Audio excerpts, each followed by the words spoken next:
السلام علیکم میرے پیارے لسنرز، آج جو ہم ناول سٹارٹ کرنے والے ہیں اس کا نام ہے میری تکمیل تم سے ہے، جو کہ تحریر ہے رخسانہ عزیز ملک کی۔ تو چلیں آئیں چلتے ہیں ناول کی جانب۔ وقت کیا ہے؟ اس کی رفتار کے پیمانے اتنے الگ کیوں ہیں؟ ٹھہرنے پر آئے تو ایک جگہ پر صدیاں گزر جائیں، اور اگر گزرنے پر آئے تو بند مٹھی سے ریت کی مانند پھسلتا چلا جائے۔ انسان ازل سے وقت کے ساتھ بھاگتا چلا آیا ہے، وقت کی قدر کو زندگی کا جزو اول بنا رکھا ہے۔ تو کیا وقت انسان کے لیے 2 گھڑی رک نہیں سکتا؟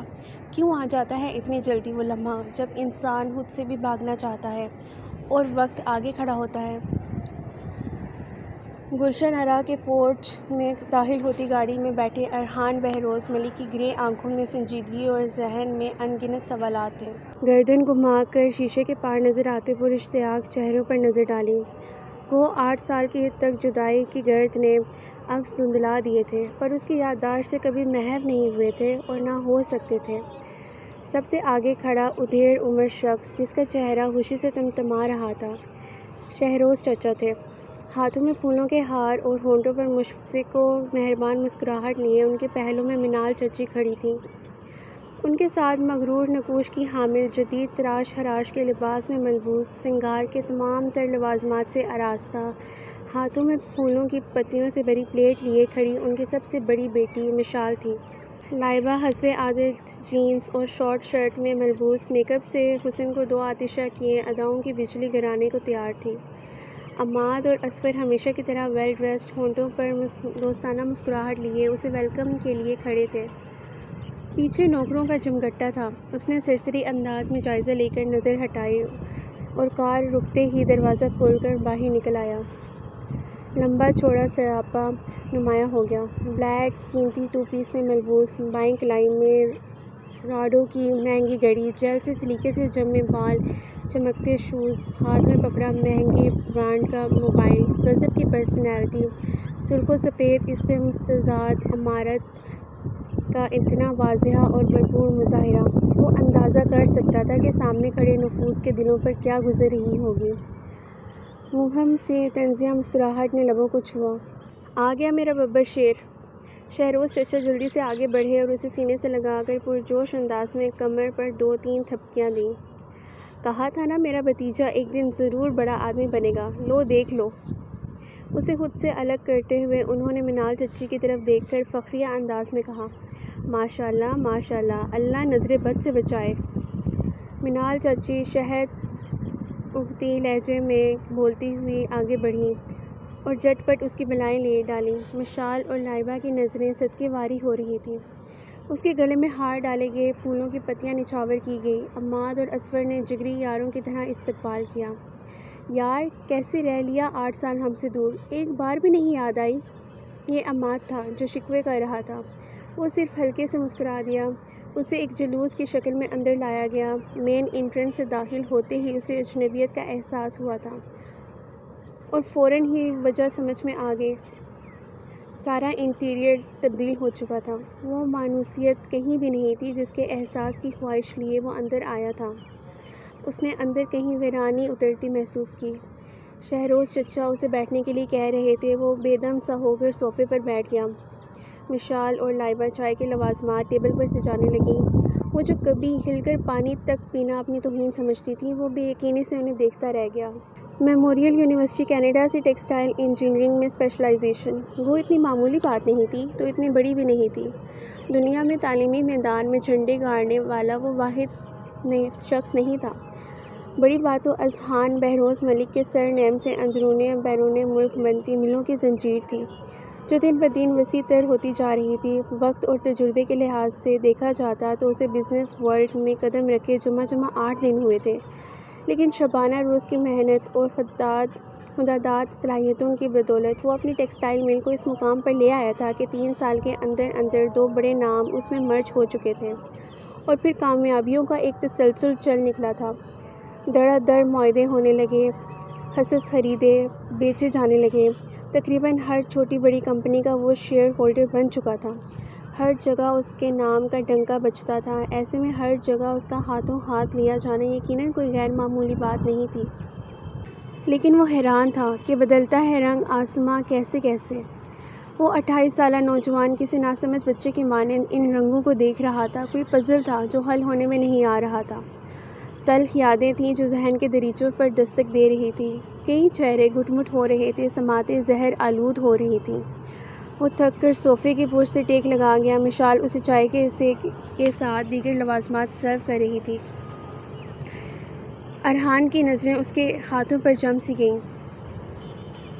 نفاست سے کیوٹکس سے سجے گورے گورے ہاتھ، مخروطی انگلیوں میں ڈائمنڈ رنگ پہنی ہوئی تھی۔ وہ بلا ارادہ ہی انہیں دیکھتا چلا گیا۔ کھنکھاڑنے کی آواز پر اس نے سر اٹھایا۔ مشال کے ہونٹوں پر بڑی دل فریب مسکراہٹ تھی۔ وہ بنا دوسری نظر ڈالے اٹھ کھڑا ہوا۔ میں بہت تھک گیا ہوں چچا جان، آرام کرنا چاہتا ہوں، وہ کہہ کر تیزی سے وہاں سے نکلا تھا۔ پیچھے سب پکارتے رہ گئے۔ اپنے پوشن میں داخل ہوتے ہی اسے جھٹکا لگا تھا۔ دوسرا جھٹکا کمرے میں منتظر تھا، لیکن یہ حیرت کا تھا، نہ ہی بے یقینی کا۔ خوشی کا بے پایاں احساس تھا جس نے لمحے بھر کے لیے منجمد کر ڈالا۔ وہ نم آنکھوں سے کمرے کو دیکھے گیا، جو ماہوں سال کی گردش سے برسرے پیکار رہنے کے باوجود جوں کا توں تھا۔ اس کی انگلیاں دھیرے دھیرے ایک ایک چیز کو چھونے لگیں۔ والز پر لگے اسٹیکرز ابھی تک موجود تھے، نادر اور قیمتی بچپن اور لڑکپن کی حسین یادوں کے اسکیچز بھی دیواروں پر موجود تھے، پر نقوش دھندلا گئے تھے۔ پرانا ڈبل بیڈ آج بھی اتنا ہی بوسیدہ تھا جتنا کہ 8 سال پہلے، لیکن ایسی شائستگی کبھی نہ تھی۔ کون جانے کہ گزرے ماہوں سال میں اس مہربان آغوش کو کسی کا نرم لمس نصیب بھی ہوا تھا یا کسی بانجھ کی کوکھ کی مانند ویران رہا تھا۔ پرانے وقتوں کی یادگار ہستہ حال بک شیلف آج بھی پورے طمطراق سے کھڑا تھا۔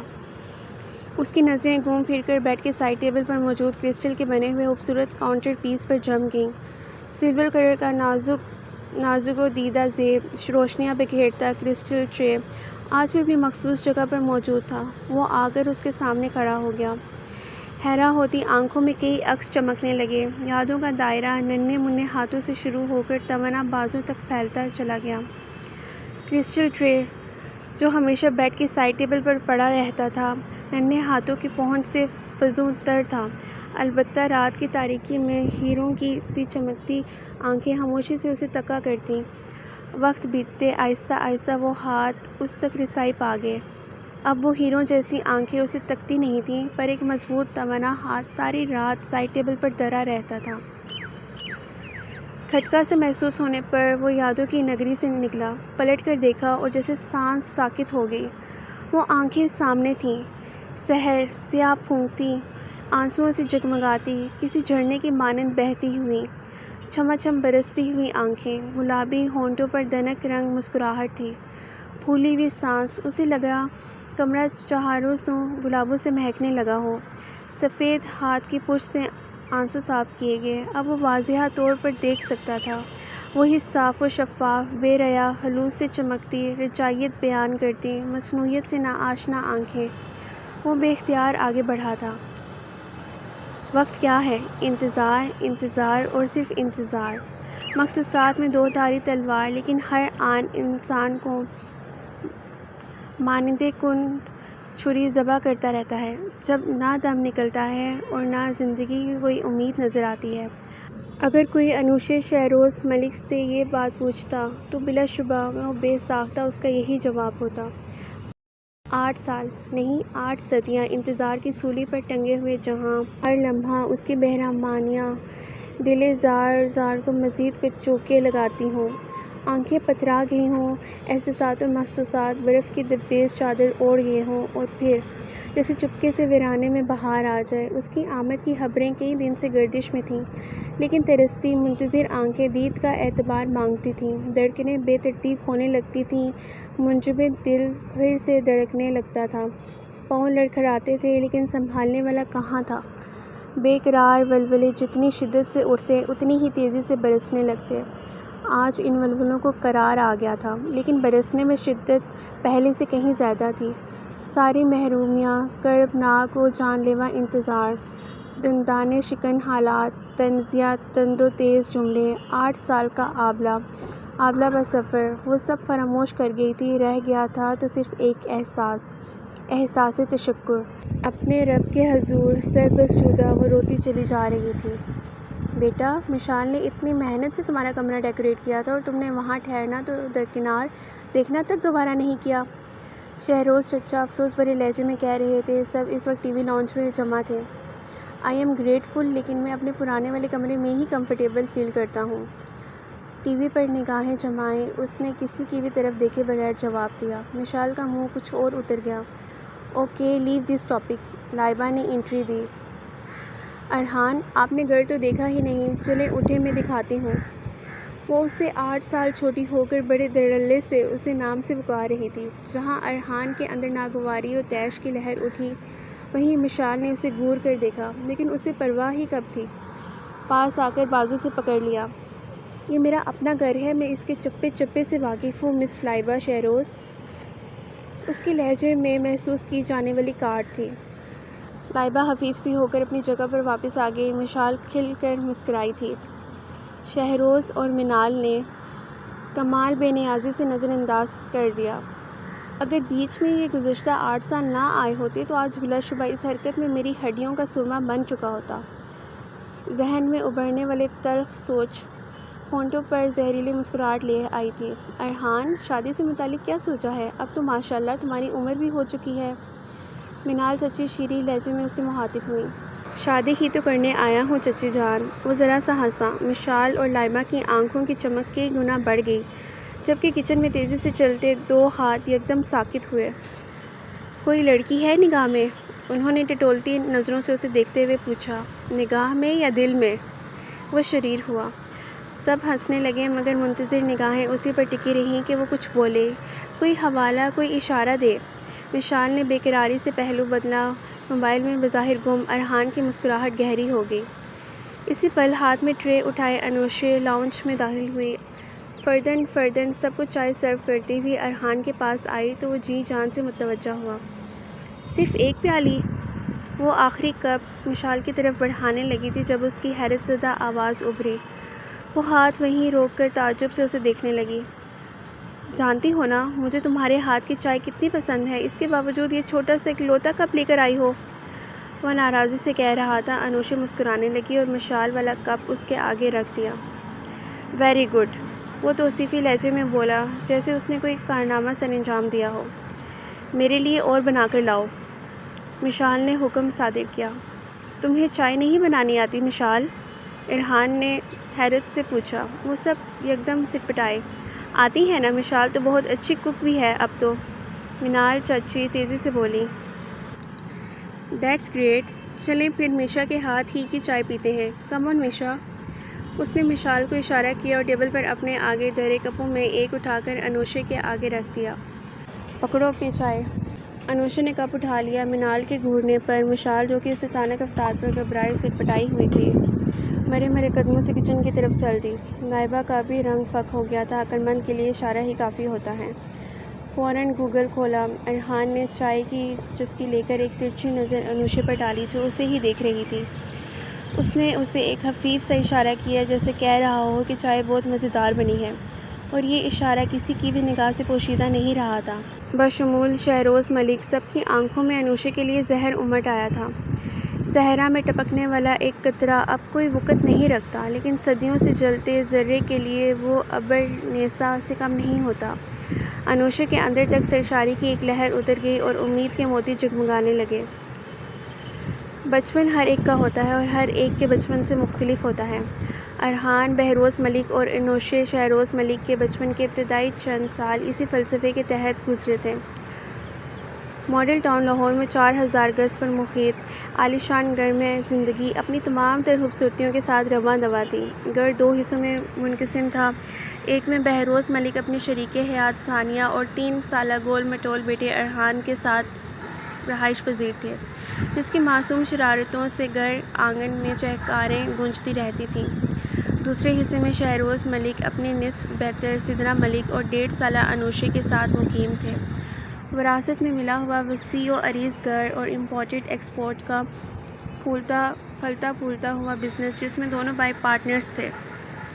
زندگی ایک تسلسل سے جا رہی تھی جب اچانک ہواؤں کے رخ مڑے تھے۔ شہروز ملک کی 5 سال قبل خفیہ شادی کا راز کسی دھماکے کی مانند منکشف ہوا تھا۔ ہر کوئی انگشتے بدندا رہ گیا تھا۔ سدرا ملک کاٹو تلوخو نہیں کی زندہ تصویر بن گئی تھی، گم سم چپ چاپ، پر جب اندر کا لاوا بہنے پر آتا تو روکنا مشکل ہو جاتا۔ اپنی شبانہ روز کی محنت، ریاضت، خدمت گزاری اکارت جا رہی تھی۔ خوابوں کا محل زمین بوس ہو رہا تھا۔ آخر اس کشمکش کا نتیجہ طلاق پر منتج ہوا تھا، اور ایک ہفتے بعد منال بیگم نے پورے طمطراق سے آ کر گھر کا نظم و نسق اپنے ہاتھ میں لے لیا۔ شہروز ملک بہت خوش تھے، جبکہ 2 سالہ انوشا کی زندگی وقت کے گرداب میں پھنس گئی تھی۔ سوتیلی ماں کا روایتی رویہ اس کی زندگی اجیرن کرنے لگا۔ ایسے میں ثانیہ ملک نے وسیع القلبی کا ثبوت دیتے ہوئے بن ماں کی بچی کو اپنی مہربان آغوش میں سمیٹ لیا تھا۔ منال بیگم اپنی ذمہ داری میں تخفیف پر خوش تھیں۔ انوشا کی تایا اور تائی کی شکل میں ماں باپ مل گئے تھے۔ ثانیہ ملک تعلیم و تربیت، ناز و نب میں کوئی دقیقہ فروگزاشت نہیں کر رہی تھی۔ اپنی طرف جاتی تو مشال اور عمات ماں کی شیب پر تنگ کرتے، بڑے ہونے کا رعب جماتے۔ وہ آہستہ آہستہ ان سے کٹتی چلی گئی۔ شہروز ملک یوں بھی لاپرواہ تھے کہ ایک عرصے بعد بیوی بچے کے ساتھ دن رات رہنے کا موقع ملا تھا، اور کچھ ایک اور ننھے مہمان کی آمد تھی۔ 5 سال پر لگا کر اڑے تھے۔ بے فکری کا وہ دور نہایت حسین اور یادگار تھا۔ وہ تایا تائی کے آنگن میں بلبل کی مانند چہکتی پھرتی تھی۔ ثانیہ کی گود ارحان کے بعد تاحال خالی تھی، لیکن 2 بچوں کی موجودگی میں انہیں کبھی بھولے سے بھی احساس نہیں ہوا تھا۔ انوشا اور ارحان دونوں ایٹسن میں پڑھ رہے تھے۔ بیسٹ فرینڈز ہونے کے ساتھ ساتھ وہ دونوں ایک دوسرے کے کمپیٹیٹرز بھی تھے، اور یہ کمپٹیشن دن بدن صلاحیتوں میں اضافے کا باعث بن رہا تھا۔ نصابی و غیر نصابی سرگرمیوں میں دونوں ہم قدم تھے، لیکن جس دن ارحان نے درختوں پر چڑھ کر چھلانگیں لگانا اور لان میں کلا بازیاں کھانا شروع کیں، اس دن وہ بے تحاشا روئی تھی۔ اس سے کہیں میرے سامنے مت کیا کرے یہ سب، میں نہیں کر سکتی تو یہ کیوں کرتا ہے؟ وہ بہروز ملک کے سینے پر مکے مارتے ہوئے کہہ رہی تھی۔ وہ بچپن ہی سے جسمانی طور پر کمزور رہی تھی۔ ایسی کسی بھی ایکٹیویٹی کے نتیجے میں سانس فوراً پھول جایا کرتی تھی۔ 8 سالہ ارحان نے غور سے اپنی کیوٹ سی کزن کو دیکھا تھا، جس کی شکل و صورت عام لوگوں جیسی ہی تھی، لیکن کچھ تو خاص تھا کہ وہ فوراً اپنی عادت سے تائب ہوا تھا۔ لیکن خوشیوں کا وہ دور نہایت خوبصورت تھا، لیکن بے حد مختصر ثابت ہوا تھا۔ ثانیہ اور بہروز ان دونوں کو اسکول ڈراپ کر کے اپنے کسی عزیز کے گھر دعوت پر گئے تھے جب راستے میں اجل نے آ لیا۔ ہیوی ٹرالر کے ساتھ تصادم کے نتیجے میں دونوں موقع پر ہی جاں بحق ہو گئے تھے۔ ملک خاندان پر قیامت ٹوٹ پڑی۔ شہروز ملک بھائی باوج کی ناگہانی موت کے سبب صدمے میں تھے، لیکن کب تک؟ آہستہ آہستہ دنیاوی کاموں میں الجھتے چلے گئے۔ ثانیہ اور بہروز خود منو مٹی تلے جا سوئے، لیکن ارحان اور انوشا وقت کی بے رحم کڑی دھوپ میں جھلسنے کے لیے تنہا رہ گئے تھے۔ منال بیگم نے کچھ عرصہ دکھاوے کے لیے ان کے ساتھ محبت بھرا سلوک روا رکھا، لیکن جب شہروز ملک کی لاپرواہی دیکھی تو اصلیت پر اتر آئیں۔ پہلی فرصت میں اسکول سے اٹھا لیا، اس سالڈ بہانے کے ساتھ کہ بچوں کے کمزور ذہن والدین کی ابدی جدائی کا صدمہ برداشت نہیں کر پا رہے، پڑھائی کا اضافی بوجھ کیسے برداشت کریں گے، ان کی تعلیم و تربیت کا بیڑا خود اٹھائیں گے۔ شہروز ملک کچھ کہنے کے پوزیشن میں نہیں تھے۔ منال بیگم کو فری ہینڈ مل گیا۔ انوشا اور ارحان کی تعلیمی استعداد سے وہ ہمیشہ حائف رہی تھیں۔ ان کے اپنے بچے شہر کے بہترین اسکول میں پڑھنے کے باوجود واجبی قابلیت کے حامل تھے۔ حسد نے تقریبی سمت راہ دکھائی تھی، اور وہ آنکھیں بند کر کے چل پڑی تھیں۔ انوشا اور ارحان کے لیے عیا کا بندوبست کر دیا گیا۔ کھانے پینے کے علاوہ دیگر گھریلو سرگرمیوں میں بھی وہ سب سے الگ تھلگ تھے، جیسے کوئی عضو معطل۔ منال بیگم بات بے بات انہیں ڈانٹتیں، مارنے سے بھی نہ چوکتیں۔ ماں کی دیکھا دیکھی بچے بھی یہی روش اپنانے لگے۔ 8 سالہ ارحان، جس نے کبھی ایسے حالات کا سامنا نہیں کیا تھا، بدصورت رویوں کو سہہ کر بھی چپ رہتا تھا کہ حساسیات اور حالات نے عمر سے زیادہ تجربہ دے دیا تھا۔ لیکن جس دن اس نے مشال کو انوشا کے بال نوچتے اور تھپڑ مارتے دیکھا تو سراپا قہر بن گیا۔ اس دن اس نے جی بھر کر مشال کی درگت بنائی، نہ صرف تھپڑ مار مار کے پھولے پھولے سرخ گالوں کو مزید سرخ کر دیا، بلکہ کینچی سے بال بھی کتر ڈالے۔ اس تمام کارروائی کے دوران انوشے پاس کھڑی تالیاں بجاتی رہی تھی۔ ارحان اپنے انتقام پر مطمئن بلکہ شاداں و فرحاں تھا، لیکن یہ انتقام جتنا مہنگا پڑا تھا اس کا اسے اندازہ بھی ہوتا تو وہ کبھی بھولے سے بھی ایسا نہ سوچتا۔ منال ملک کو پتہ چلا تو انہوں نے انوشے کو مشال کی تحویل میں دے دیا اور ارحان کے ہاتھوں کو گرما گرم چمٹے سے داغا۔ وہ روتا تڑپتا رہا، لیکن ان کی شکل و قلبی میں سرمو برابر فرق نہیں آیا تھا۔ آخر وہ تکلیف برداشت نہ کر پاتے ہوئے بے ہوش ہو گیا تو انہوں نے بس کی۔ انوشے مشال سے خود کو چھڑا کر بھاگ کر باؤل میں پانی لے آئی، لیکن یہ ستم ظریفی صرف یہیں تک نہیں تھی۔ ارحان کا جلن اور درد سے برا حال تھا۔ بوڑھی آیا ظلم کا یہ ہیبت ناک مظاہرہ دیکھ کر رو رہی تھی۔ بار بار مرہم لگانے کے لیے منال بیگم سے اجازت مانگ رہی تھی، لیکن وہ اپنے ارادے میں اٹل تھیں کہ وہ مشال سے معافی مانگے۔ آخر اسے مشال کے قدموں میں جھکنا پڑا تھا۔ منت سماجت علیحدہ داستان تھی۔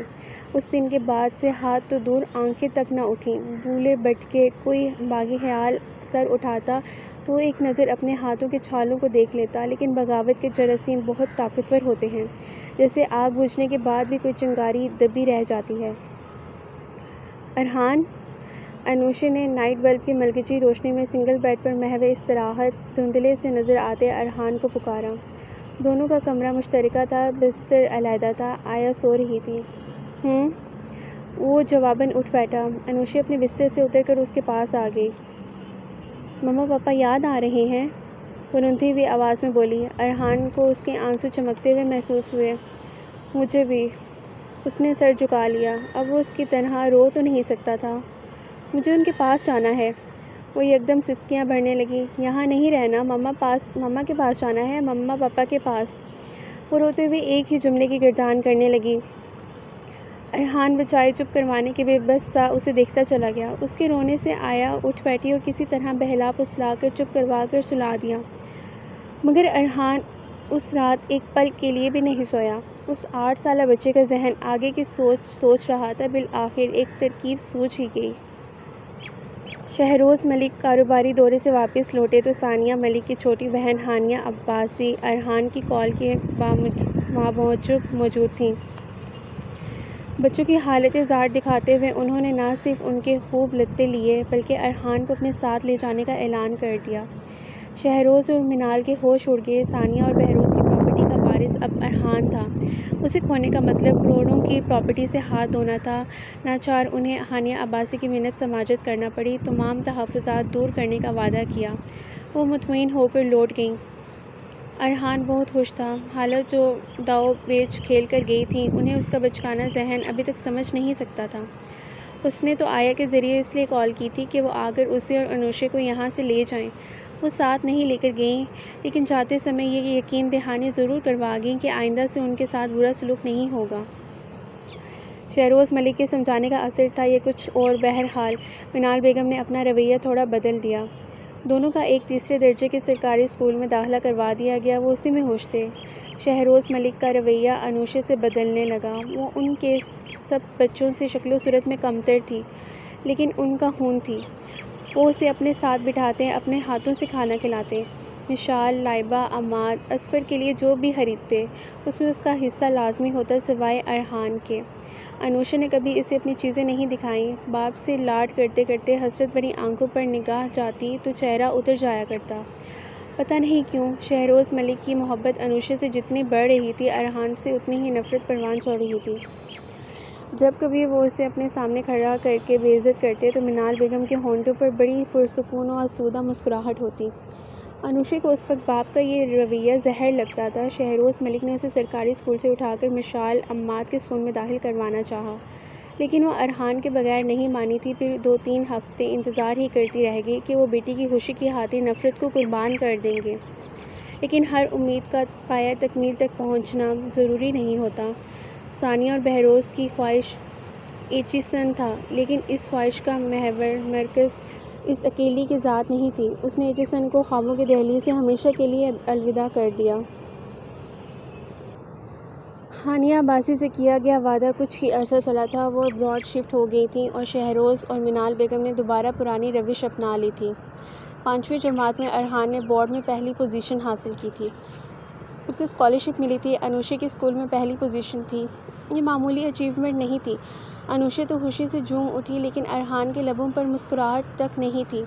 وہ چپ چاپ کمرے میں بیڈ پر لیٹا سائڈ ٹیبل پر دھرے کرسٹل ٹرے کو دیکھتا رہا تھا، جو ثانیہ اور بہروز نے اس کی پہلی سالگرہ پر خریدا تھا۔ انوشا تھک ہار کر ناراض ہو گئی تھی۔ اسکالرشپ کی بدولت پڑھائی کے اخراجات پورے ہونے لگے، پر دیگر ضروریات زندگی بھی تھیں۔ صحت گزرے ماہوں سال میں آدھی رہ گئی تھی۔ اسے متوازن غذا کی ضرورت تھی۔ کپڑے وہ جو خالہ آخری بار جانے سے پہلے دے کر گئی تھی وہ بھی چھوٹے ہو رہے تھے۔ کھلونوں سے ناطا کب کا ٹوٹ چکا تھا، پر دل ایک اسپورٹس سائیکل کے لیے للچاتا ضرور تھا، جس کا وعدہ بہروز ملک نے کیا تھا، جو اب کبھی وفا نہیں ہونا تھا۔ ایسے میں انوشا اس کی ہم قدم تھی۔ وہ اس کی مشکلات سے آگاہ تھی اور انہیں دور کرنے کے لیے ہمیشہ کوشاں رہتی تھی۔ اس کی نوٹ بکس ابھی ختم ہونے پاتی تھیں کہ نئی آ جاتی تھیں۔ جیومیٹری باکس ہمیشہ بھرا رہتا۔ ارحان کو یاد نہیں تھا کہ چند ایک مرتبہ کے علاوہ اس نے کار خیر میں حصہ لیا ہو۔ دونوں کی لکھائی ملتی جلتی تھی، اس لیے ٹیچرز کو بھی شبہ نہیں ہوا تھا۔ وہ وقت ایسا تھا کہ کبھی ارحان کا دل باغی ہونے لگتا تھا۔ چچا کی نفرت، ان کے بچوں کا رعب و دبدبہ اور انوشا کے احسانات۔ دل چاہتا سب کچھ چھوڑ چھاڑ کر کہیں نکل جائے، لیکن جاتا کہاں؟ خالہ ماموں کا خیال ذہن میں آتا، وہ شدت سے نفی کرتا۔ زندگی کیا اتنی ارزاں تھی کہ وہ اسے تجربوں کی بھینٹ چڑھا دیتا؟ ذہنی کشمکش میں آخر ایک دن اپنے ٹیچر کے سامنے دل کھول گیا۔ سر فیض ایک شفیق و نرم دل انسان تھے۔ انہوں نے پوری توجہ سے اس کی بات سنی اور مدد کرنے کا فیصلہ کیا۔ اگلے چند مہینوں میں سر فیض کی مالی اور اخلاقی مدد کے طفیل۔ وہ چھٹی سے 7ویں کلاس جمپ کر کے 8ویں میں پہنچ گیا۔ سر فیض کی مہربانی سے وہ ان کی اکیڈمی میں چھوٹی کلاسز کو ٹیوشن دینے لگا۔ اس کا نتیجہ یہ نکلا کہ تھوڑی بہت آمدنی ہونے لگی اور گھر کے کاموں سے بھی نجات مل گئی۔ اسکول سے آتے ہی وہ سیدھا اکیڈمی چلا جاتا، وہیں ہوم ورک بھی نپٹا لیتا۔ نقصان یہ ہوا کہ سیلف میڈ کہہ کر ماہانہ پاکٹ منی کے نام پر جو چند ٹکے ملتے تھے وہ بند ہو گئے۔ اس نے مطلق پرواہ نہ کی، اب اسے ایک گائیڈ لائن مل گئی تھی، ہاتھ میں ہنر آ گیا تھا محنت کا۔ پھر اسی محنت کے اصول پر کاربند ہوتے ہوئے اس نے نہ صرف میٹرک شاندار نمبروں سے پاس کیا بلکہ اسکالرشپ بھی حاصل کی۔ انوشا تب 8ویں میں تھی۔ منال بیگم جل کر کوئلہ ہو گئی۔ مشال بھی میٹرک میں تھی اور ان کا ارادہ اسے ڈاکٹر بنانے کا تھا، لیکن اس کے نمبر اتنے کم آئے تھے کہ میڈیکل کا میرٹ نہیں بن سکا تھا۔ چنانچہ اس کا غصہ بھی ارحان پر اترا۔ سارا دن وہ بلا وجہ نوکروں پر چلاتی چیختی رہتی اور بات بے بات انوشا ارحان کو ڈانٹتی رہتی۔ وہ دونوں اتنے خوش تھے کہ اس ڈانٹ ڈپٹ کو ذرا برابر خاطر میں نہیں لائے۔ خوشیاں ان کے لیے ایک نایاب چیز کی طرح تھیں اور نایاب چیزیں بار بار کہاں ملتی ہیں۔ کالج کے بعد یونیورسٹی کا دور شروع ہو گیا۔ انوشا کی خواہش کے مطابق اس نے UET میں ہی ایڈمیشن لیا تھا۔ وہ بہت خوش تھی۔ ارحان کے لیے UET کا خواب وہ پچھلے 3 سال سے دیکھتی آ رہی تھی۔ سچ تو یہ تھا کہ ارحان کے دن رات کی محنت اپنے لیے کم اور اس کے خواب کی تعمیر کے لیے زیادہ تھی۔ دنیا میں صرف ایک وہی تھی جو اس سے مخلص تھی، جس کے لیے وہ اپنے آپ سے مقدم تھا۔ وہ اس کے خوابوں کو کیسے نظر انداز کر دیتا، جس کے خوابوں کا محور و مرکز ہی اس کی ذات تھی۔ وہ اس کا سب کچھ تھی۔ اور پھر وہ یادگار دن بھی اس کی زندگی میں آیا جب وہ UET سے شاندار تعلیمی ریکارڈ، بے شمار اعزازات اور سرٹیفکیٹ لے کر رخصت ہوا۔ یونیورسٹی لائف ایک ماحول نہیں، پورا جہاں ہوتا ہے لیکن ان آزاد فضاؤں نے ارحان کے معمولات پر کچھ زیادہ اثر نہیں ڈالا تھا۔ وہ باقاعدگی سے سارے لیکچرز اٹینڈ کرتا، فری پیریڈز میں اور یونیورسٹی سے آف کے بعد بھی لائبریری میں گھسا رہتا۔ اوائل جوانی میں ہی وجاہت ٹوٹ کے برسنے لگی تھی۔ شباب کا رنگ دن بدن گہرا ہوتا جا رہا تھا۔ اس کی شخصیت متاثر کن بلکہ سحر انگیز تھی۔ دو ٹوک انداز، سنجیدگی اور متانت مقابل کو گرویدہ کر لیا کرتے تھے۔ وہ اپنے ڈپارٹمنٹ کا سب سے لائق فائق اسٹوڈنٹ اور یونیورسٹی کا جانا پہچانا نام تھا۔ وہ کون سا میدان تھا جہاں اس کی کامیابی کے جھنڈے نہیں گڑے تھے؟ ایک اور میدان صنف مخالف کا دل تھا۔ یونیورسٹی میں دوران تعلیم وہ اس صنف کے سائے سے بھی بچتا آیا، لیکن اس کی زندگی میں ماریہ ظفر آئی۔ ارحان کو اس کی چلبلی عادت نے متاثر کیا، اس لیے اس نے از خود جب اس کی طرف دوستی کا ہاتھ بڑھایا تو بلا تعامل تھام گیا۔ یونیورسٹی نے ان کی دوستی کے خوب چرچے تھا۔ وہ فلرٹ نہیں تھا کہ اسکینڈلز کی زد پر رہتا۔ وہ لڑکیاں جو پہلے صرف دور سے دیکھ کر آہیں بھرتی تھیں، اس کے ساتھ اپنے سچے جھوٹے ریلیشن کو نمک مرچ لگا کر پھیلانے لگیں۔ وہ اگنور کر دیا گیا، حتیٰ کہ یونیورسٹی کا دور تمام ہوا۔ لیکن ماریہ ظفر سے اس کا تعلق برقرار رہا۔ ارحان کی BSc پری انجینئرنگ اور انوشا کی پری میڈیکل میں پوزیشنز آئیں تو منال ملک جلد بن کر کوئلہ ہو گئیں۔ وقت انہیں چاروں شانے چت کر رہا تھا۔ ان کے چاروں بچے سر توڑ کوششوں کے باوجود تعلیمی میدان میں بری طرح ناکام ہو رہے تھے، اور جن کے مقدر میں ناکامی ہونی چاہیے تھی، کامیابی ان کے قدم چوم رہی تھی۔ سب تدبیریں الٹی گئی تھیں، لیکن نہیں، امید ابھی کچھ باقی تھی۔ ماریہ ظفر سے ارحان کے تعلقات صرف باہر تک محدود نہیں رہے تھے، وہ اس کے گھر تک رسائی حاصل کر چکا تھا۔ ہر فنکشن میں اس کی پریزنس ضروری ہوتی۔ ماریہ کے والد ظفر فاروقی کی وساطت سے وہ کاروباری حلقوں میں جان پہچان پیدا کر چکا تھا۔ ٹیکسٹائل اس کا میدان تھا، اور اس سے متعلقہ اس کی معلومات اگلے کو ٹھٹکنے پر مجبور کر دیتی تھیں۔ تجربہ اگر پریکٹیکلز کا محتاج نہ ہوتا تو اس میدان کا وہ بے تاج بادشاہ تھا، لیکن یہ عملی تجربہ اس کی راہ کی رکاوٹ بن گیا تھا۔ اسے سرمائے کی ضرورت تھی، اور سرمایہ کہاں سے آتا؟ شہروز ملک کو عرصہ ہو گیا تھا اس کی ضروریات سے لا تعلق ہوئے۔ خود اس کی اپنی حیثیت اتنی ہی تھی کہ ضرورتیں پوری ہو جاتی۔ ماریہ اس کی مشکلات سے آگاہ تھی اور انہیں ختم کرنے کے لیے مکمل طور پر پرعزم۔ اسے یقین تھا کہ ارحان اس کی آفر کو مائنڈ نہیں کرے گا، مگر جب اس نے اسے فائنینشیل ہیلپ کی آفر کی تو اس کا ری ایکشن اسے حیران کر گیا۔ اس نے صاف انکار کر دیا تھا۔ بیک کی کمائی سے محل کھڑے کرنے سے بہتر ہے میں جھونپڑی میں ہی گزارا کر لوں۔ یہ بیک نہیں ہے ارحان، ماریہ نے کہنا چاہا۔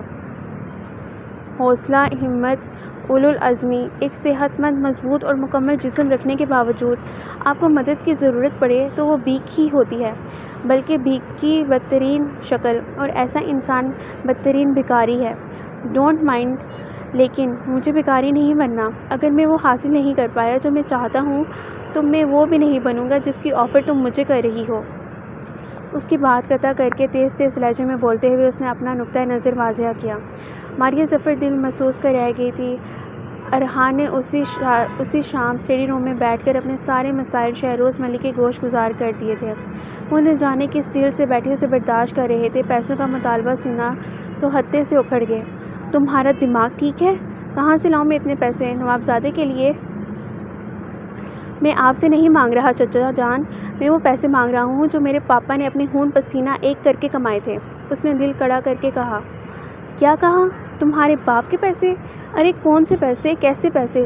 تجوریاں بڑی چھوڑ کر گیا تھا تمہارا باپ جس کا مطالبہ کر رہے ہو؟ کروڑوں کا قرضہ لاد کر گیا تھا میرے سر پر جس کا پہاڑ میں نے اتارا ہے، کہو تو وہ دے دوں؟ وہ تلملائے ہوئے زہریلے لہجے میں بولے۔ ارحان نے خون کے کئی گھونٹ اپنے اندر اتارے۔ انس انکل بہروز ملک کے وکیل پاپا کے بہت اچھے دوست بھی تھے، اور ان کی مہربانی سے یہ ول میرے ہاتھ لگی ہے، جس کی روح سے پاپا کی تمام تر پراپرٹی کے وارث میں اور انوشے ہیں۔ ظاہر ہے وہ قرضے تو ہمارے نام نہیں کریں گے۔ اس نے جیب سے پیپرز نکال کر ان کے سامنے لہرائے۔ شہروز ملک طنزیہ مسکرائے۔ تو انہیں جیسے مزہ آیا تھا۔ یہ ول پڑھ لیں تو کی وضاحت ہو جائے گی۔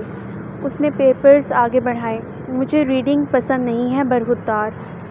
انہوں نے پیپرز ہوا میں اڑا دیے۔ وہ وکیل اگر اتنا ہی مخلص ہوتا تو سالوں پہلے بہروز کا وصیت نامہ میرے حوالے نہ کرتا، اور اگر تم نے اسے غور سے پڑھا ہوتا تو اس وقت میرے سامنے نہ ہوتے، مگر اب پچھتائے کیا ہوت۔ وہ مسکرا رہے تھے۔ کیا مطلب؟ کیا کہنا چاہ رہے ہیں آپ؟ وہ الجھا۔ بہت ناسمجھ ہو تم، اس لیے اپنے ہی پاؤں پر کلہاڑی مار رہے ہو۔ ان کے لبوں پر زہریلی مسکراہٹ تھی۔ مطلب یہ کہ پیسہ ہر درد کی دوا ہے، اور یہی دوا میں نے تمہارے انس انکل کو دی تھی جو اس نے وصیت نامے کے بدلے قبول کر لی۔ یہ وصیت نامہ فرش پر پڑے پیپرز کی طرف اشارہ کیا۔ میرے حکم پر تیار کیا گیا تھا، جب اس نے مجھے آئے روز تمہارے اس کے پاس لگتے چکروں کے بارے میں بتایا۔ یہ تمہاری آزمائش تھی تاکہ میں تمہارا اصلی چہرہ دیکھ سکوں، اور وہ سامنے آ گیا۔ آج تم وصیت نامہ لے کر آئے ہو، کل کو قانونی چارہ جوئی کرنے چل دو گے۔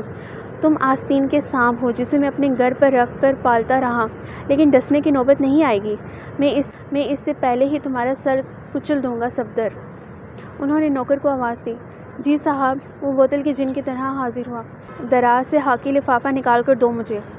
انہوں نے ارحان کی طرف دیکھتے ہوئے کہا جو چوکٹ کھڑا ان کا مکروہ چہرہ نمودار ہوتا دیکھ رہا تھا۔ صفدر نے لفافہ لا کر انہیں دے دیا جو انہوں نے ارحان کے منہ پر پھینکا۔ یہ تمہارا آنکھ نامہ ہے، رشتے کا لحاظ کرتے ہوئے بخش رہا ہوں، ورنہ امید ہے دوبارہ کبھی شکل نہیں دکھاؤ گے مجھے۔ Now get lost. انگلی سے دروازے کی طرف اشارہ کیا۔ ارحان پتھر کا ہو گیا تھا۔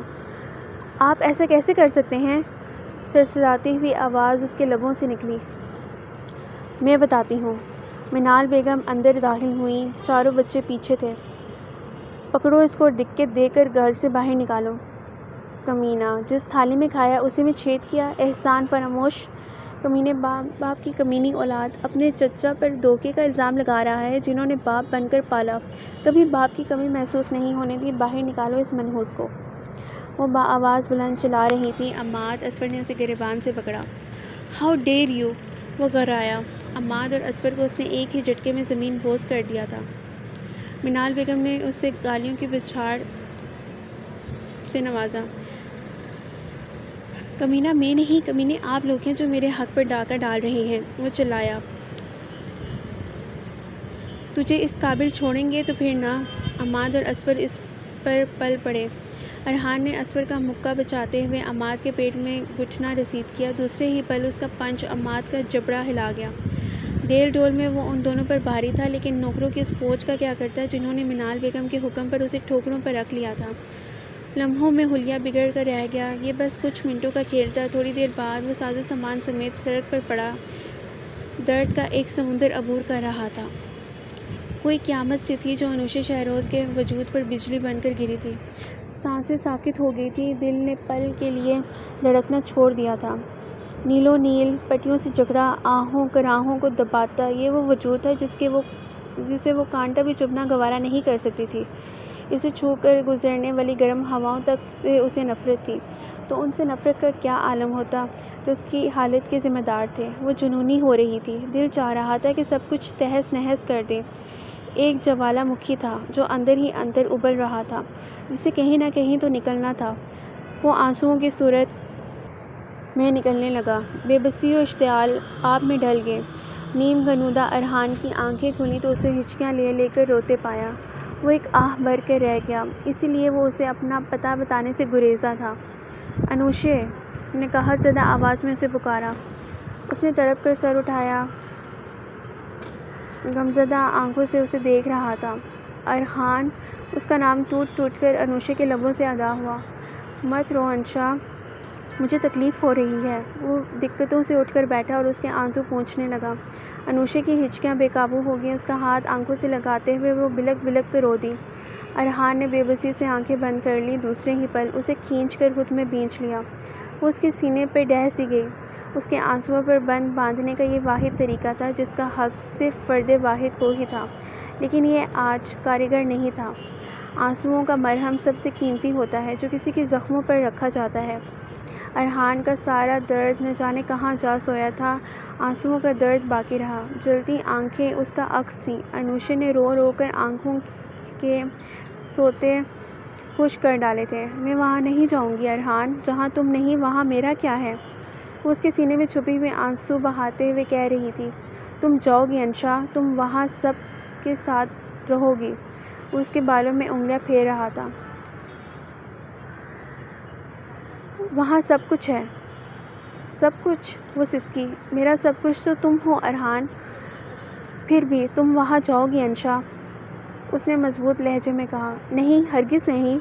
وہ مضبوطی سے اس کی شرٹ کو مٹھیوں میں بھینچ گئی۔ ارحان نے بے بسی کا گہرا احساس اندر اترتا محسوس کیا۔ میری بات سمجھنے کی کوشش کرو نا۔ مجھے کچھ نہیں سمجھنا، کچھ مت سمجھاؤ مجھے تم۔ وہ انسان نہیں، جلاد ہیں جن کے درمیان تم مجھے بیچنا چاہتے ہو تاکہ میں گھٹ گھٹ کر مرتی رہوں، یہی چاہتے ہو نا تم؟ تو اپنے ہاتھوں سے میرا گلا گونج ڈالو۔ مجھ سے پل پل نہیں مرا جائے گا ارحان۔ وہ رو رہی تھی۔ بچوں جیسی باتیں مت کرو، اس نے گھر کا مت بھولو کہ اس گھر میں مما پاپا کی یادیں بکھری ہوئی ہیں۔ مجھے آج بھی وہ مجسم چلتے پھرتے دکھائی دیتے ہیں۔ وہ وہاں ہمارے لیے ہیں، ہم انہیں تنہا کیسے چھوڑ دیں انا؟ وہ جذباتیت کے زیر اثر تھا۔ تم تو نہیں ہوگے نا وہاں؟ اس نے بھیگی پلکیں اٹھا کر اسے دیکھا۔ تم تو ہوگی نا؟ اس کی پلکوں پر لرزتی شبنم کو دھیرے سے چننے لگا۔ میں تمہارے بغیر کیسے رہوں گی؟ میرے ساتھ بھی کیسے رہ سکتی ہو؟ تو رکھ لو نا۔ وہ سسک کر دوبارہ اس کے کندھے سے لگ گئی۔ ارحان کا گال اس کے بالوں پر ٹک گیا۔ میں کب انکار کر رہا ہوں، لیکن میں مجبور ہوں۔ جو خود بے سہارا ہو وہ کسی کو کیا سہارا دے گا؟ میری مجبوری کو سمجھو انشا۔ تم مجھ سے دور سہی لیکن محفوظ تو ہوگی۔ میری قسمت میں پتہ نہیں کہاں کہاں بھٹکنا لکھا ہے۔ تمہیں ہم سفر کیسے کروں؟ کاش میرے بس میں کچھ ہوتا تو تمہیں یوں بنا جرم سزا نہ سناتا۔ وہ ازحد رنجیدہ ملول تھا۔ انوشا نے اس کے کندھے سے سر ہٹا کر اس کی آنکھوں میں جھانکا۔ تم سب کچھ کر سکتے ہو ارحان، تم پاپا پر کیس کر سکتے ہو، وہ تمہاری پراپرٹی ہے، اس گھر پر تمہارا حق ہے، وہ کیسے بے دخل کر سکتے ہیں تمہیں؟ ارحان اس کی معصومیت پر مسکرایا۔ قانونی پیچیدگیوں سے بے خبر وہ جذباتی لڑکی جذباتیت سے مسائل کے حل ڈھونڈ رہی تھی۔ آہستگی سے وہ نفی میں سر ہلا گیا۔ ہر راستہ بند ہے انشا۔ راستوں کو اگر ہم سے ضد ہے تو یوں ہی سہی، لیکن وہ ہماری منزل کی لگن ختم نہیں کر سکتے۔ ہم اپنے راستے خود بنائیں گے ارحان۔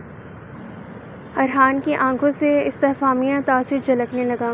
گھی اگر سیدھی انگلی سے نہ نکلے تو انگلی ٹیڑھی کرنی پڑتی ہے۔ پاپا تمہیں تمہارا حق نہیں دیتے، نہ دیں۔ میں دلاؤں گی تمہیں تمہارا حق۔ پاپا کی سیف کے نمبرز مجھے پتہ ہیں، پراپرٹی کے سارے پیپرز۔ ارحان نے اس کے لبوں پر انگلی رکھ دی۔ بس انشا، مزید ایک لفظ نہیں۔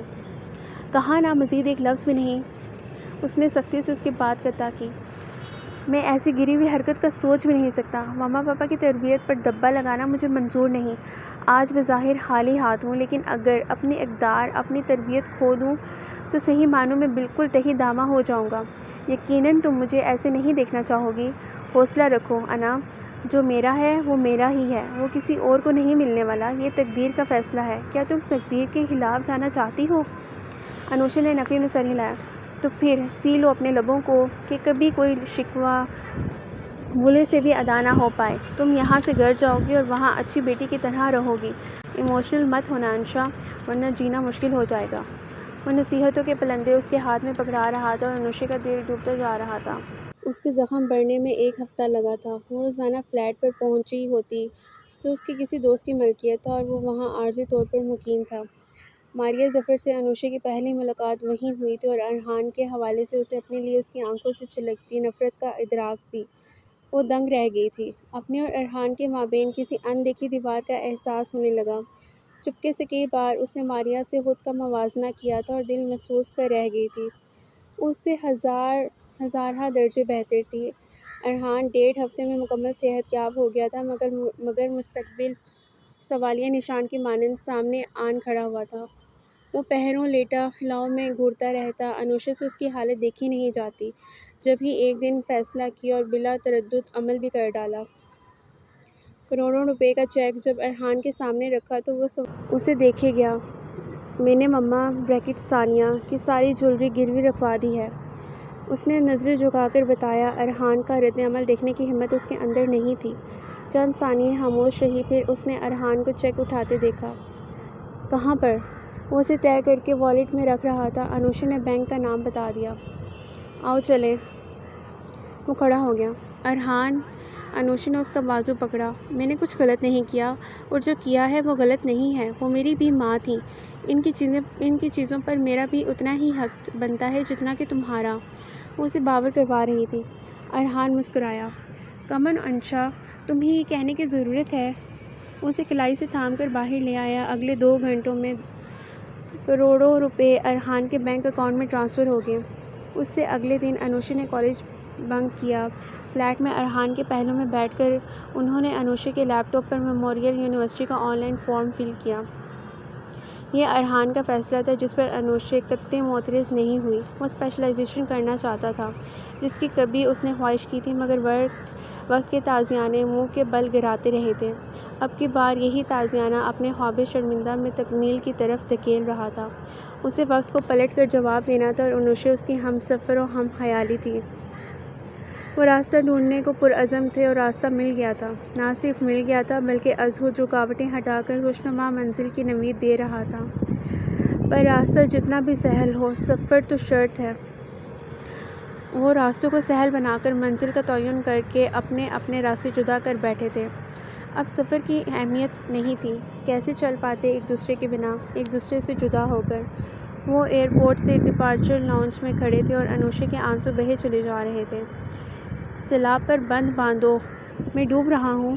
وہ ان لڑکتے موتیوں کی انگلی کی پور پر چڑھنے لگا۔ انوشا کے آنسو مزید تسلسل سے بہنے لگے۔ ہائے ارحان! دونوں نے مڑ کر دیکھا۔ ماریہ ظفر کھڑی تھی۔ ٹریفک جام میں پھنس جانے کی وجہ سے وہ لیٹ پہنچی تھی۔ ہیلو ریا! ارحان مسکرایا۔ وہ اس کے قریب آ گئی اور اداس نظروں سے اسے تکنے لگی۔ میں یہاں تمہیں سی آف کرنے نہیں آئی بلکہ یہ بتانے آئی ہوں کہ کسی خوش فہمی میں رہنے کی ضرورت نہیں ہے۔ ایگزیکٹ 2 ماہ بعد میں تمہارے پاس پہنچ رہی ہوں۔ انوشا نے بے حد چونک کر اسے دیکھا۔ ماریہ ظفر کو کیئرلیس مت سمجھنا، اسے اپنی چیزوں کی حفاظت کرنی آتی ہے، خبردار جو اونچی ہواؤں میں اڑنے کی کوشش کی تو۔ انوشا کو نظر انداز کیے وہ ارحان سے مخاطب تھی اور انوشا کا سارا چین و سکون و قرار رخصت ہو گیا تھا۔ اپنی چیزوں کی حفاظت، باز گشت کانوں کے پردے پھاڑنے لگی۔ دل یکدم بے تحاشا گھبرانے لگا۔ ارے مسز الوی، یہ بھی یہاں ہیں؟ ماریہ کی نظر کچھ فاصلے پر کھڑی سیل کان سے لگائے کھڑی لڑکی پر پڑی تو چونکی۔ ایکسکیوز می ارحان، میں ذرا ان سے مل لوں۔ وہ ایکسکیوز کر کے چلی گئی۔ ارحان، مجھے پیاس لگی ہے، انوشا نے کہا۔ اب بتا رہی ہو؟ وہ اسے دیکھ کر ہفکی سے بولا، جس کا چہرہ پیاس کی شدت کا گواہ تھا۔ وہ کینٹین پر آ گئے۔ ارحان نے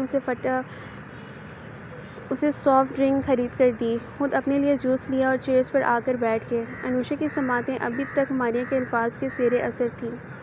کوئی پرابلم ہے انشا؟ ارحان نے اپنے بھاری ہاتھ اس کے ہاتھ پر رکھتے ہوئے گمبھیر لہجے میں پوچھا۔ انوشا نے اس کے ہاتھ میں مقید اپنا ہاتھ بگوڑ دیکھا اور آہستگی سے سر اسپات میں ہلا دیا۔ کیا؟ وہ ہلکا سے اس کی سمت جھکا۔ انوشا نے اس کی آنکھوں میں جھانکا۔ ارحان؟ وہ جی جان سے متوجہ تھا۔ انوشا کے لب کانپے۔ تم میرے ہو نا ارحان؟ صرف میرے؟ کس مان سے اس نے پوچھا تھا، جس میں کسی خدشے کی ملاوٹ نہیں تھی۔ الفاظ میں وہ شدت تھی کہ گویا روح کے دھاگے تک سربستہ سوال ہو۔ ارحان کے ہونٹوں پر مسکراہٹ پھیل گئی، ہولے سے اس کے لبوں کو چھوا۔ یہ کیوں پوچھا تم نے؟ اس کی ضرورت تھی انشا؟ ارحان تو ازل سے تمہارا ہے۔ ارحان کا ہاتھ اس کے عارضوں پر سرسرا رہا تھا۔ انوشا کو اپنے گال تمتماتے ہوئے محسوس ہوئے، اور کچھ نہیں سوجا تو اس کے فراخ سینے میں منہ چھپا گئی۔ اس کے گرد باہوں کا حصار قائم کر گیا۔ اس سمے وہ جیسے دنیا و مافیا سے بے خبر تھے، اور کچھ فاصلے پر موجود ماریہ ظفر کی آنکھوں کی سرخی بڑھتی جا رہی تھی۔ پھر وہ چلا گیا اور انوشا کے لیے زندگی وہیں تھم گئی تھی۔ پہروں بیٹھی ہلاؤں میں گھورتی رہتی، آنکھیں ہمہ وقت متورم و سوجن زدہ رہتی۔ رت جگوں کے عذاب ان کا اثاثہ بن گئے تھے۔ وہ نظر سے دور ہوتا تھا تو یہ بہنائی کھونے لگتی تھی۔ ساتھ سمندر پار چلا گیا تھا تو دل دھڑکنے سے انکاری تھا کہ دھڑکن تو کہیں اور تھی، لیکن پھر بھی وہ دھڑکتا تھا۔ ارحان تو ازل سے تمہارا ہے، صرف تمہارا۔ بازگشت امید بن کر دھڑکتی تھی۔ وقت رخصت وہ اس کی پیشانی چوم کر گیا تھا۔ پرخدت سانسوں کی مہکاریں لمس بن کر عارضوں پر دوڑتی تھیں اور مثلِ گلاب تھیں۔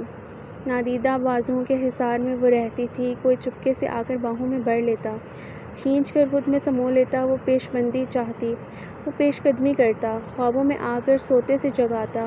دن رات، خواب و خیال، سوچیں، حرکات، حسیات، محسوسات، وہ کہاں قابض نہیں تھا۔ ہر چہرے پر اس کا گمان ہوتا، وہ اپنے وجود تک میں اس کی خوشبو پاتی۔ اسے خود سے چرا کر وہ اپنا آپ اسے گردان کر گیا تھا۔ گلشن آرا میں ارحان کا ذکر شجرِ ممنوعہ بن چکا تھا، اسے بھلا دیا گیا تھا۔ وہ یادوں سے ایسے مٹ گیا تھا جیسے کوئی حرف غلط۔ شہروز اور منال کو پہلے اس کی طرف سے تشویش تھی، پھر اسے مطمئن دیکھ کر بے فکر ہو گئے۔ یہ تو اس کا دل ہی جانتا تھا کہ وہ کتنی مطمئن تھی۔ اپنی مارے باندھی چلتی سانسوں سے وہ بیزار تھی۔ شاید ہمیشہ کے لیے ہی ان کا گلا گھونٹ ڈالتی اگر وہ انہیں اپنے تابع نہ کر گیا ہوتا۔ کبھی کبھی اس کا دل چاہتا وہ شہروز ملک کا گریبان پکڑے اور انہیں اتنا جھنجھوڑے کہ ان کا مردہ ضمیر زندہ ہو جائے، انہیں اس آگ کا احساس دلائے جو وہ اپنے پیٹ میں بہہ رہے تھے۔ زیادہ کی ہوس کیا اتنی طاقتور ہوتی ہے کہ انسان اپنی آخرت کو بھول جائے؟ وہ ناانصافی کے مرتکب کسی اور سے تھے، اور ناانصافی ان کی اولاد کے حصے میں آ رہی تھی۔ لقمہ حرام اس دنیا کی شاید سب سے بڑی سزا ہے کہ بھلائی کا گمان تک انسان کے پاس نہیں پھٹکتا۔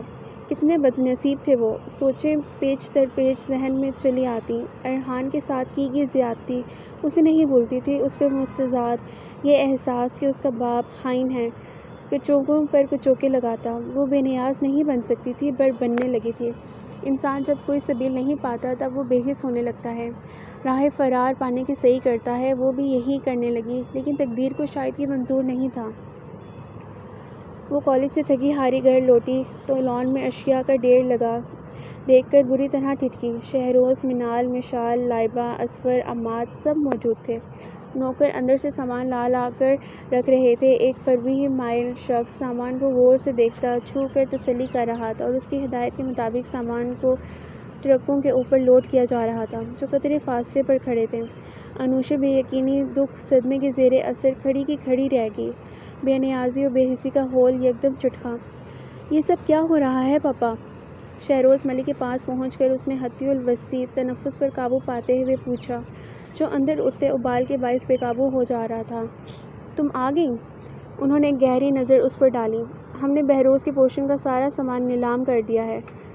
پڑا خراب ہو رہا تھا، کسی کے کام ہی آ جائے گا، اور ہمارا ارادہ دونوں پورشنز ایک کرنے کا ہے۔ اسی لیے یہ حصہ خالی کیا جا رہا ہے تاکہ جلد از جلد کام شروع کروایا جا سکے، انہوں نے بتایا۔ آپ 1 منٹ اندر آ کر میری بات سنیں گے؟ اس نے تحمل سے کہا۔ وہ اپنے پوشن کی طرف بڑھ گئے۔ انوشا پیچھے تھی۔ منال بیگم کی سحر کن نظروں نے مین انٹرنس میں غائب ہونے تک اس کا پیچھا کیا۔ آپ ایسا کیسے کر سکتے ہیں پاپا؟ وہ لانچ میں ان کے روبرو کھڑی تھی۔ کیا بے خبری کی حد تھی؟ آپ کو نہیں پتہ؟ اس کی کنپٹیں سلگیں۔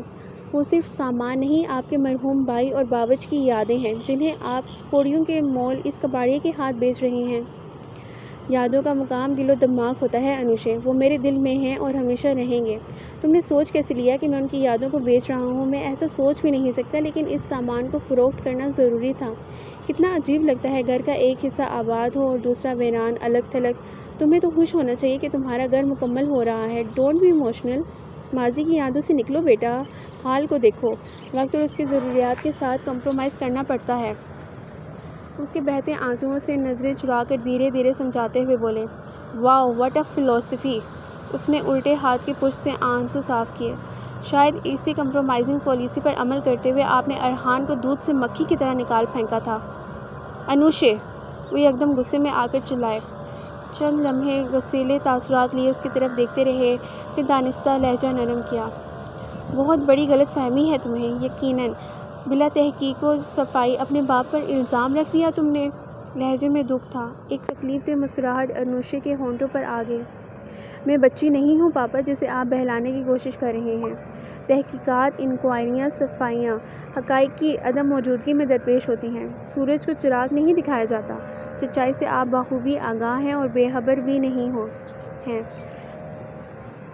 اور بے خبر میں بھی نہیں ہوں۔ بن رہی تھی وہ میری مجبوری تھی، لیکن مجبوریوں کی جڑ کٹ جانا مجھے گوارا نہیں۔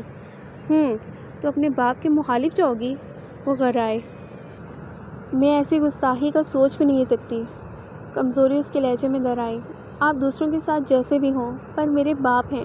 عزت و احترام، محبت و ثروت، قدر و منزلت، میری طاقت کا محور ہیں آپ۔ میں کیسے آپ کے خلاف جا سکتی ہوں؟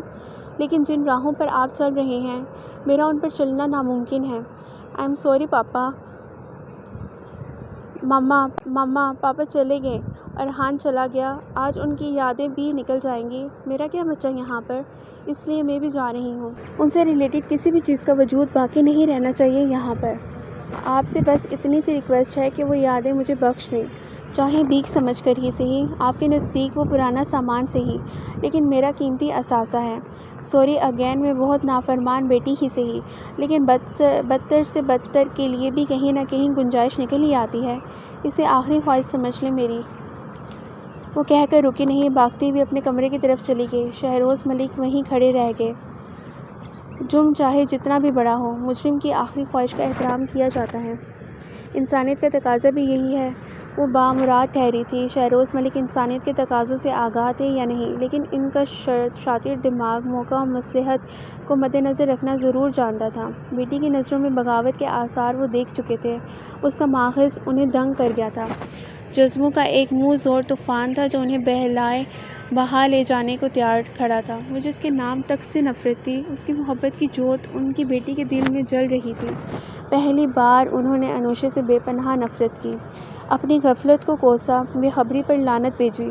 جو ہونا تھا ہو چکا، اب اقدامات کی باری تھی۔ انوشے کی مرضی و خواہش کے مطابق وہ پوشن اسے دے دیا گیا تھا۔ منال بیگم نے خوب واویلا کیا، ہنگامہ مچایا۔ وہ اسے جدید بنیادوں پر از سرنو تعمیر کروانا چاہتی تھی۔ سارے خواب ملیامٹ ہو رہے تھے، وہ کسی صورت دستبردار ہونے کو تیار نہیں تھی۔ انوشے نے کوئی نوٹس نہیں لیا، البتہ شہروز ملک کی جان پر بن آئی۔ دقتوں سے سمجھا بجھا کر ٹھنڈا کیا۔ منال بیگم کا شمار ان خواتین کی صف میں ہرگز نہیں ہوتا تھا جو دوسروں کی بات سننے کی بھی روادار ہوں۔ ماننا تو دور شہروز ملک نے جانے کیا پڑھ کر پھونکا تھا کہ اگلے دن وہ منجمدوں پر سکوت جھیل کی مانند ٹھہری نظر آئیں۔ انوشے کو اس کی غرض و غایت سے کوئی دلچسپی نہیں تھی، وہ پوری طرح اپنی پڑھائی میں مگن تھی۔ ماما پاپا کا خواب اس کی آنکھوں کی قندیل تھا، یہی جنون تھا اور مقصد حیات۔ وہ جنونیوں کی مانند ہی اس کی تکمیل کے لیے کوشاں تھی۔ چاندنی میں چٹکتی راتوں، اماوس کے گھور اندھیروں میں ارحان کا کمرہ اس کا مسکن تھا۔ سب گھر والے دوسرے پوشن میں اپنے اپنے کمروں میں محو استراحت ہوتے اور وہ الگ تھلگ، لیکن ڈر کا کوئی احساس تک پاس نہ پھٹکتا تھا۔ خود وہ اپنی مرضی سے یہاں شفٹ ہوئی تھی جہاں اس کے پیارے ماما پاپا کی یادیں تھیں۔ اس جانے جانا کا عکس تھا جو ایک ایک چیز سے جھلکتا تھا، دل جس کے قدموں کی آہٹ سے گدگداتا تھا، ایک سرشار احساس ہمہ وقت باہوں کے گھیرے میں رکھتا۔ وہ تنہا کہاں تھی؟ وقت گزرنے لگا، اسے گزرنا ہی تھا کہ یہ رکتا کب ہے۔ لوگ وقت کی تیزی کو کوستے ہیں، اس کے جانے پر کف افسوس ملتے ہیں، اور وہ شکر ادا کرتی نہیں تھکتی تھی۔ اس کا بس نہیں چلتا تھا، اور ورنہ وہ وقت کا پہیہ گھما کر وہاں لا ٹھہراتی جہاں اس کا ارحان اس کے روبرو ہوتا، وہ جو نامعلوم مدت کے لیے گیا تھا اور اسے ایک وعدے کی ڈور میں باندھ کر لامتناہی اذیت کے سمندر میں ڈبو گیا تھا۔ ہم آپس میں کوئی رابطہ نہیں رکھیں گے انوشے، رابطوں کی زنجیریں پاؤں کی بیڑی بن جایا کرتی ہیں۔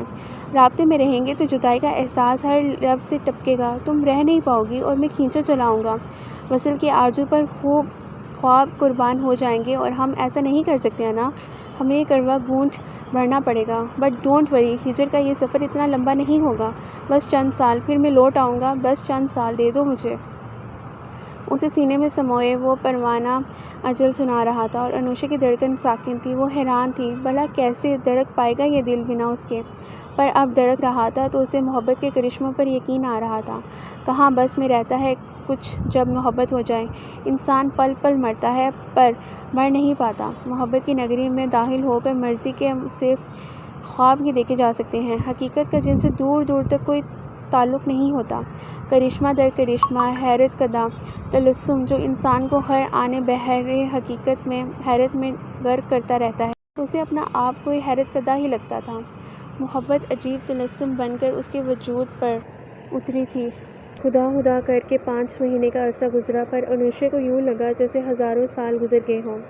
یہ صرف سوچ تھی، وہ محسوسات تھے دل و دماغ پر جن کا راج تھا۔ حقیقت تو یہ تھی کہ ابھی ہزاروں سال کا سفر باقی تھا، پر وہ کٹ ہی جانا تھا۔ امید پر دنیا باقی ہے۔ یہ 5 مہینے اس نے اپنی ذات میں کھو کر گزارے تھے۔ باہر دنیا میں کیا ہو رہا ہے اسے کچھ ہوش نہیں تھا، چونکہ وہ اس دن جب ماریہ ظفر کو اپنے گھر کی مین انٹرنس سے نکلتے دیکھا، وہ بھی اسے دیکھ چکی تھی۔ انوشے کی آنکھوں میں چمکتی حیرت پر اس نے مسکراتے ہوئے ایک آنکھ دبائی اور ہینڈ بیگ جلاتی پورٹیکو میں کھڑی گاڑی کی طرف بڑھ گئی۔ وہ الجھی ہوئی اپنے پوشن میں چلی آئی۔ ماریہ ظفر کی گلشن آرا میں آمد کافی حیران کن تھی۔ اس کا مطمع نظر ارحان تھا۔ جب وہ ہی نہیں تھا تو اس کی آمد کیا معنی رکھتی تھی؟ وہ بھی الجھی رہی، لیکن کسی نتیجے پر نہ پہنچ سکی۔ ماریہ ظفر کی آمد و رفت آہستہ آہستہ بڑھنے لگی تھی، سب کے ساتھ وہ ایسے گھل مل گئی تھی جیسے فیملی کا حصہ ہو۔ منال بیگم پر اس کی توجہ اور روز افزوں بڑھتی بے تکلفی غیر معمولی تھی، جسے محسوس کر کے انوشے ٹھٹک اٹھی۔ آس پاس کہیں خطرے کی گھنٹی بجی تھی جو آنے والے دنوں میں ایک بڑے طوفان کا پیش خیمہ ثابت ہوئی تھی۔ اس کا ہاؤس جاب شروع ہو چکا تھا، گھر سے ہاسپٹل، ہاسپٹل سے گھر۔ زندگی انہی دونوں کے درمیان گھوم رہی تھی جب ایک بھون اس میں داخل ہوا۔ وہ موسم گرما کی ایک بے حد گرم شام تھی۔ وہ ہاسپٹل سے نکل کر پارکنگ ایریا میں آئی اور اپنی کرولا کا دروازہ کھول کر اندر بیٹھ گئی۔ اسٹیئرنگ پر ہاتھ رکھ کر اگنیشن میں چابی گھمائی ہی تھی جب ایک ٹھوس چیز اس کی کنپٹی سے آن لگی۔ شور مچانے یا مڑنے کی غلطی کی تو سر میں سوراخ ہو جائے گا۔ کار سٹارٹ کرو۔ غراتی ہوئی مردانہ آواز میں کسی نے متنبہ کرتے ہوئے حکم صادر کیا۔ وہ جہاں کی تھی وہیں بیٹھی رہی۔ سنا نہیں کیا کہہ رہا ہوں میں؟ اس نے ٹھوس چیز جو یقیناً ریوالور تھا اس کے سر کو ٹھونکا دیا۔ کرتی ہوں، آواز میں کپکپاہٹ پر قابو پانے کی ناکام کوشش کرتے ہوئے اس نے لرزتے ہاتھوں سے گاڑی سٹارٹ کی۔ ٹھوکر کی طرف جانا ہے، آرام سے ڈرائیو کرتی رہو۔ اس نے سر میکانکی انداز میں ہلایا۔ ریوالور کی نال ہنوز اس کی کنپٹی سے لگی ہوئی تھی۔ اس نے بیک ویو مرر سے اس کا چہرہ دیکھنا چاہا جو ماسک میں چھپا ہوا تھا۔ اس کی نظروں سے بے خبر وہ سن شیڈ گاڑی کے شیشے پر چڑھا رہا تھا جو نیچے گر گیا تھا۔ گاڑی فل سپیڈ میں دوڑ رہی تھی۔ انوشا نے بس ایک لمحے کو سوچا، دوسرے ہی پل اس کا پاؤں بریک پر تھا۔ اجنبی یک بارگی آگے کو آیا، ریوالور ہاتھ سے چھوٹ کر سیٹوں کے نیچے کہیں جا چھپا۔ انوشا بجلی کی سی تیزی سے ڈرائیونگ ڈور کھول کر باہر نکلی اور اندھا دھند جدھر منہ آیا دوڑ لگا دی۔ رک جاؤ انوشا شہروز، تم میرے ہاتھوں سے بچ کر نہیں جا سکو گی۔ وہی گھراتی ہوئی آواز پیچھے سے بلند ہوئی۔ وہ مڑ کر دیکھے بنا بھاگے چلی گئی۔ خطرے میں زندگی بھی تھی اور عزت بھی۔ وہ اس کے پیچھے آ رہا تھا، نیک ارادے لیے تو نہیں آ رہا تھا۔ ہمت ہارنے کا سوال ہی نہیں پیدا ہوتا تھا۔ وہ اس کی زندگی کی تیز ترین دوڑ تھی، لیکن کب تک دوڑتی؟ ہمت ہار کر گر پڑی۔ اٹھنے کا یارانہ نہ رہا۔ 5 منٹ، 10 منٹ، 15 منٹ گزر گئے۔ اس کے بدترین خدشوں کی تصدیق نہ ہو سکی۔ قدرت کو اس پر رحم آ گیا تھا۔ وہ وہیں پڑی پڑی سسکنے لگی۔ رات 12 بجے جب وہ ابتر حالت میں پیدل چلتی ہوئی مین گیٹ سے اندر داخل ہوئی تو شہروز ملک سمیت ساری فیملی لان میں ٹہلتی نظر آئی۔ سب سے پہلے منال بیگم کی نظر پڑی جنہوں نے شہروز ملک کو ٹھونکا دیا۔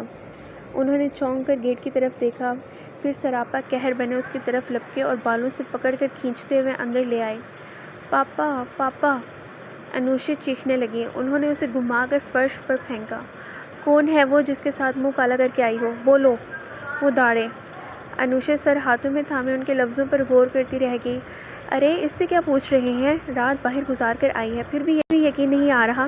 ارے ہرافہ ہے ہرافہ، خدا جانے کب سے آپ کی آنکھوں میں دھول جھونک رہی تھی۔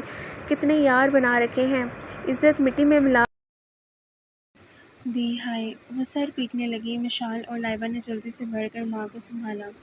انوشا ان کی باتوں کا مفہوم سمجھ کر بپھری شیرنی کی مانند اٹھی۔ بکواس بند کریں اپنی، شرم نہیں آتی اتنا گھٹیا الزام لگاتے ہوئے؟ کتنا گریں گے آپ؟ پاپا، آپ کچھ بولتے کیوں نہیں ہیں؟ آپ کے سامنے یہ عورت مجھ پر اتنا بڑا الزام لگا رہی ہے اور آپ چپ ہیں؟ کیا آپ بھی ان باتوں میں آ گئے ہیں؟ وہ شہروز ملک پر چلائی۔ جواباً انہوں نے اس پر تھپڑوں کی بارش کر دی۔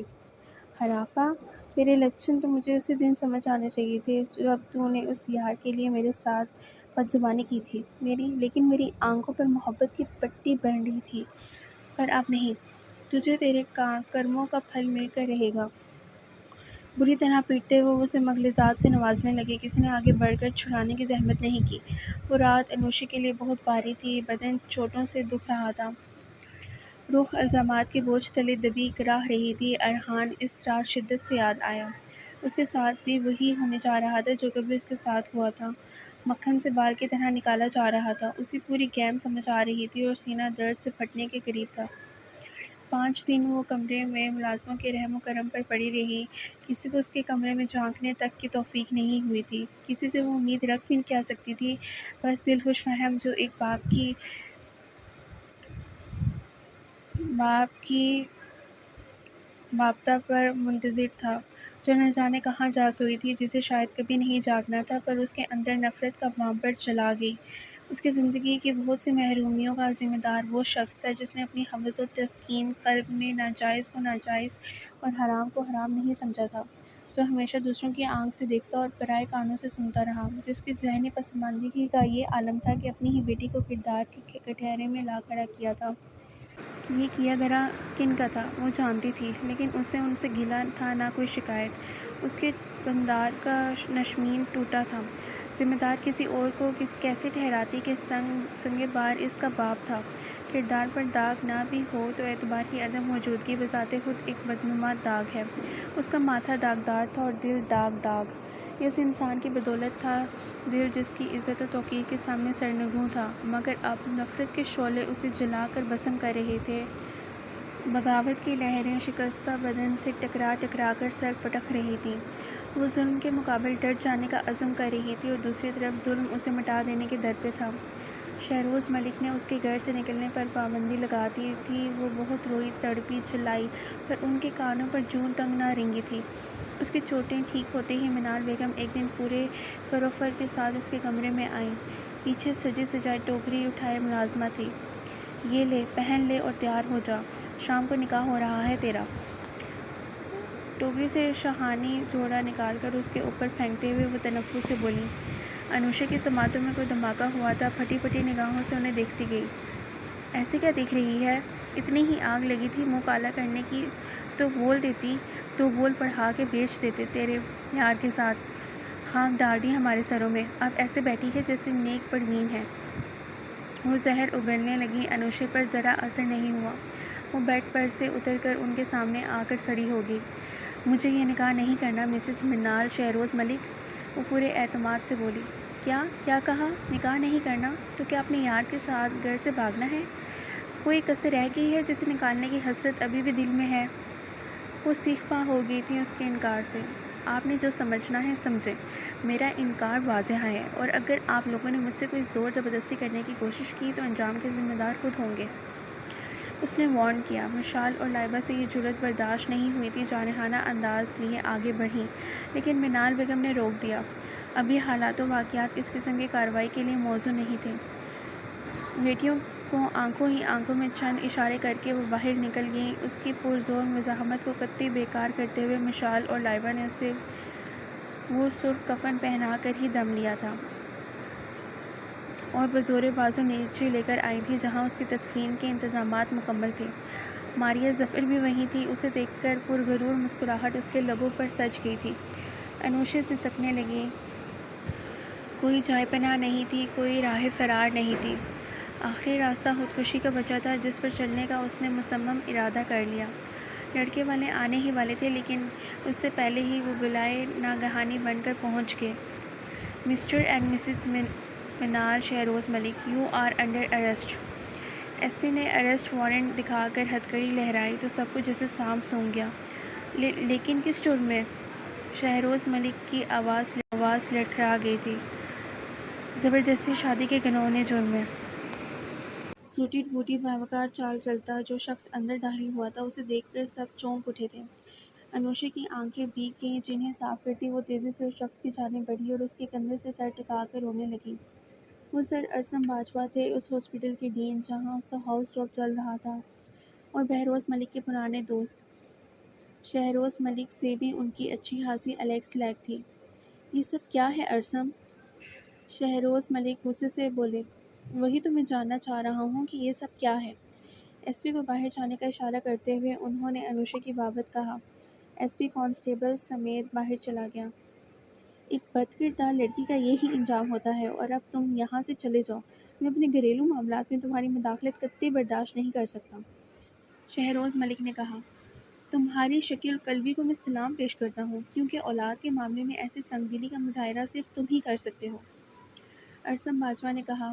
انوشا کے کردار کی صفائی میں ہرگز نہیں دوں گا، کیونکہ اس کے کردار سے اچھی طرح آگاہ ہوں۔ اس کے شب و روز میرے سامنے ہیں، اور تم جیسے انسان کو تو ہرگز نہیں دوں گا جسے بیٹی کی محبت نظر آئی، نہ کردار، نہ وہ حادثہ جس کے باعث آج بد کرداری کا داغ اس کے ماتھے پہ لگا ہے، نہ کوئی صفائی نہ تحقیق، بس الزامات لگائے اور سزا سنا دی۔ تف ہے تم پر، نہیں دینی مجھے کوئی صفائی، لیکن تمہاری غیرت بیدار کرنے کے لیے اتنا بتاتا چلوں کہ انوشا کو اس رات اغوا کرنے کی کوشش کی گئی تھی۔